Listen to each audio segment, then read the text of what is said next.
আসসালামু আলাইকুম, welcome back to বোলাপ test. যত প্রকার কাবাব আছে তার ভেতরে একটি ভিন্নধর্মী কাবাব হলো শামি কাবাব। এই শামি কাবাবের স্বাদ অন্য সকল কাবাব থেকে আলাদা হয়ে থাকে, আর এটা খেতেও কিন্তু অসাধারণ। আজ আমি আপনাদের দেখাবো কিভাবে খুব সহজে বাবুর্চিদের মতো এই শামি কাবাব তৈরি করা যায়। তো চলুন শুরু করা যাক। শামি কাবাব তৈরি করার জন্য নিয়ে নিচ্ছি 2 কাপ মাংস, 1.5 কাপ ছোলার ডাল।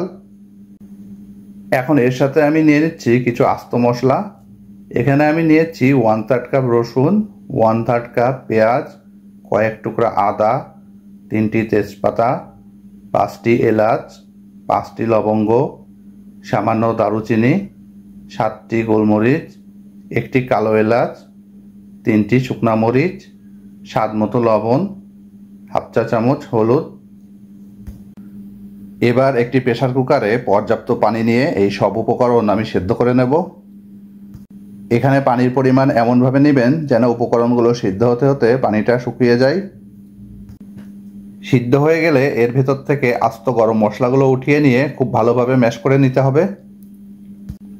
এভাবে সিদ্ধ করে নিলে ডাল এবং মাংস বেটে নেওয়ার কোনো ঝামেলা থাকে না। আপনারা দেখে নিশ্চয়ই বুঝতে পারছেন এই ডাল এবং চিকেন কত সুন্দরভাবে ম্যাশ হয়েছে। এই চিকেনটা এমনভাবে ম্যাশ করতে হবে যেন এতে সামান্য কিছু আঁশ থাকে। এবার এই ম্যাশ করা ডাল এবং চিকেনের সাথে আরও কিছু উপকরণ মিশিয়ে আমি কাবাবগুলো তৈরি করে নেব। এখানে দিয়ে দিচ্ছি 1/3 কাপ পেঁয়াজ বেরেস্তা। আপনারা চাইলে কাঁচা পেঁয়াজও ব্যবহার করতে পারেন, কিন্তু পেঁয়াজ বেরেস্তা ব্যবহার করলে এটা স্বাদ আরও ভালো আসে। আরও দিয়ে দিচ্ছি 1/4 কাপ ধনিয়া পাতা, হাফ চা চামচ ভাজা জিরার গুঁড়া, 3টি কাঁচামরিচ কুচি, 1 চা চামচ চিনি, 1/4 চা চামচ গোলমরিচের গুঁড়া।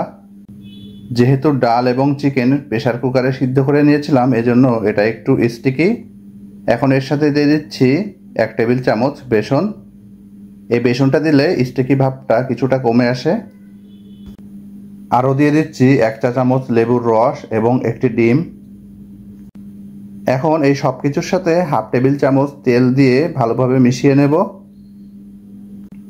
এবার হাতে একটু তেল মাখিয়ে নিয়ে কাবাবগুলো আমি বানিয়ে নেব। কাবাবগুলো বানানো হয়ে গেলে এটা আমি 30 মিনিটের জন্য ফ্রিজে রেখে দেব।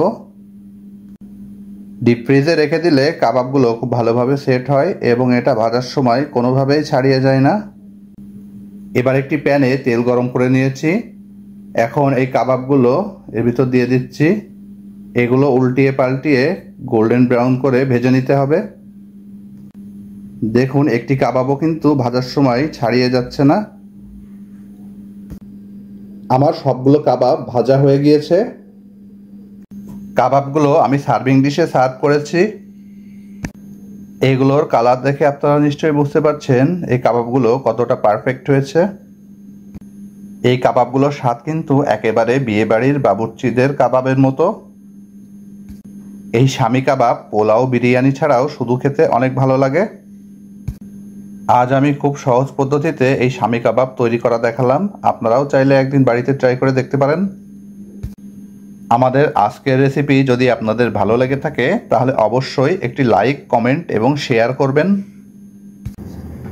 খুব দ্রুতই ফিরে আসছি নতুন কোনো রেসিপি নিয়ে। আশা করি সে সময় পর্যন্ত ভালো থাকবেন, সুস্থ থাকবেন। বোলাপ টেস্টের পক্ষ থেকে আপনাদের সকলকে অসংখ্য ধন্যবাদ।